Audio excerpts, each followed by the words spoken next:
Have you ever played a city builder that was stressful? I mean, of course you have Frostpunk floating out there, but that was just freaking terrifying. Well, this game, Against the Storm, pulls you in with its cute character aesthetics and positive overall vibe, and traps you with fast-paced city building and exhilarating race against time gameplay. This game only fully released late last year, and it is an incredibly good time to play. Sit down, grab a cup of coffee, and listen to the wild new player experience of Against the Storm. So starting out, the game throws you straight away into the tutorial without really any choice of avoiding it. This is probably a good thing because being told of the important things in an RTS or a city builder and literally taking it step by step is probably for the best here. This is exactly what happens. Your hand gets held through the entire explanation of the game. Here you go. The feature that I love the most is basically your win-loss bar that is seen down here. Your whole journey is to earn a super high reputation before the Spicy Queen gets too impatient with you. The Queen is basically living in a volcano and is responsible for tasking the Viceroys, which is you, to establish colonies in this place where it really never stops raining. Not gonna lie though, the more I think of it, the more she kind of sounds like a version of Bowser. I've been watching the Super Mario Brothers movie a lot recently. Anyway, the tutorials walk you through the first basic few missions, and it's actually very well done here. But the tutorial also kind of makes you feel like you're the type of person who pushes a pull to open door.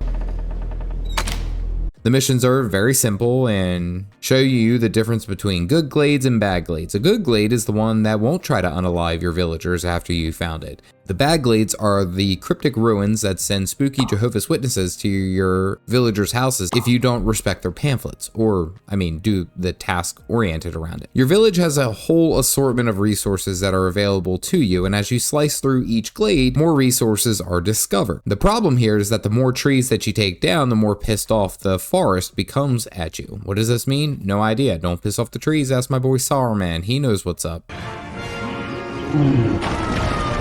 So the way you win, as mentioned, is you get a good enough reputation with the Queen, and then you basically say it's not on fire and it's your problem now. Then you leave the settlement. The Queen periodically gives you orders that require you to do a bunch of different things, and this is how you progress the reputation bar. Things like build houses, keep your villagers happy, trade some goods, piss off those spooky spirits by bringing them freedom like the US does anytime they find a country that has oil. Raise enough reputation and you win. Very simple. The longer you take, though, the more pissed off the Spicy Queen becomes, which then is essentially your loss criteria. You know what's nice about relaxing city building? A fiery demigod who's pissed off because her pizza took longer than 30 minutes to arrive. So the initial missions only have 3 villager types: Terrans, Woodchucks, and Lord Mazdamundi, wrong games, humans, beavers, and lizards. The later levels unlocked foxes and harpies, but for the start, you'll be dealing with a lot of humans, beavers, and lizards. The best thing here is seeing all their information straight up and being able to build your town accordingly. Now, personally, I like the lizard men. They are my favorite type of workers. Meat eater oriented and low resolve. They're not very picky. They just do the job that's asked of them. The resolve mechanic works like their happiness in this sense. Think of it like that. The higher the resolve, the more that they like the place. The lower the resolve, the more they want to leave. If the resolve is above the blue line, this means your reputation is good, and your reputation bar will start to progress as long as the villagers are in the blue. So you can win that way as well, and that's pretty neat. So after going through all the tutorials, and I legit laugh because I'm like, this is too easy. Where's the difficulty? Where's the challenge? So I amp it up to Pioneer, and I'm like, all right, that should be good. That should be the standard version, right? Not the super easy baby mode. Well, I was wrong. I was very wrong. The next 3 maps, I tried to settle on the Pioneer difficulty, and I struggled to stay afloat. Legit, I have the toughest time with this, but it is okay. I roll back the difficulty because this is a roguelite, meaning that I progressively will get better and have an easier time as I level up. My focus, get some added perks and complete some maps, get some experience so I can level up at the volcano home. I play a handful of settlements, and I find that I've been choosing the orders that are the easiest to complete. Start a logging camp, pave some roads, enter a dangerous glade. Ooh. Simple things. That also means that the experience reward is a bit lamer because it's easy difficulty. I feel like I'm being laughed at by the trees here, actually. As the orders do come in, some of them get retroactively backlogged, and I get a high five for something I did like 10 minutes ago, like build a house. Okay. I'm in charge of all of these villagers and people, and I get rewarded for building them a house? It's kind of like my job? I don't know. Because I'm trying to progress quickly here, I start grabbing all the low-hanging fruit and nom nom nom in that. I tried the harder difficulty, found out that I was a little bee and not about that life, and now it's time to move on. What comes in clutch and a handful of times while exploring these glades are these trade resource packs. Each one of them offers a whole bunch of resources, which is great, especially when you're starting out your village, or you can send back to the Citadel and get some reputation to the Queen, which means that you start to win faster. This is pretty cool. I'm either pushing my victory that way, or I'm supplying my town and keeping my villagers happy. So it's a win-win regardless of the way that I approach it. Now that I have a handle on the map, I put it at 3x speed and start zoom through all the levels. A simple settlement from start to win is about like 25 to 30 minutes. This probably would be faster if I didn't stop and look around at all the different things that I was doing, but honestly, the game draws you in so damn well with its almost growing pressure that it feels intense. There's a air of intensity. I only ran into a few times that the Queen was getting pissed off at me faster than I could replenish the reputation bar, but this is also because I would have 5 or 6 different orders all ready or just very close to being completed, and once they're completed, the Queen isn't as pissed anymore. So I mean, it really wasn't all that bad, especially on the easy difficulty. Now, the great thing about this game is that it seems like there is a pattern, or at least I discovered a pattern as a start. Of course, you have your embark bonus, but once you land in the game, my immediate goal is to build a logging camp, 3 houses, and a food camp of some sort.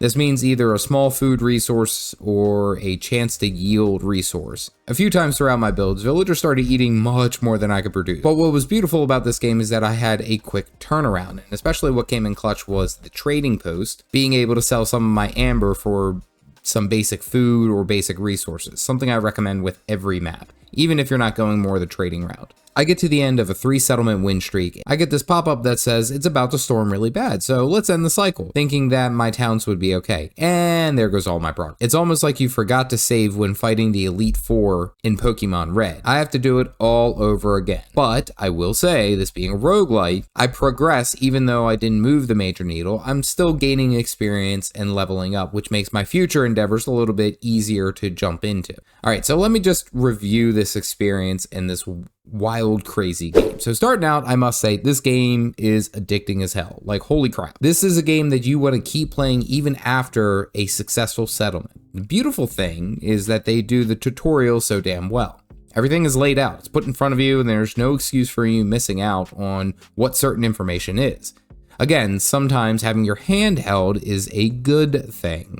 And the best part is that it's not all thrown at you at once. It breaks it down into little objectives with basically unskippable dialogue boxes that show you what you need to do and why this is important. Then once you get into the mix of it, your non-tutorial settlements, that is, it's basically rinse and repeat. And the interesting thing is that when you win Settlement Zone, your drive to do better on the next one for this particular run is just through the roof. You push harder and you play faster. It really does this whole personal progression very, very well. I mean, there was a few times that I kind of felt like the resource gathering was slow or all over the place and inconsistent, especially with the logging camps, but this also could be because I was pushing buildings too fast along with burning wood in my hearth and then making planks all at the same time while I have about 5 wood in my storehouses. I am a victim of my own success, I suppose. Now, a great thing that this game does well is the randomly generated events in the dangerous glades. While yes, they do have a chance to unalive your villagers,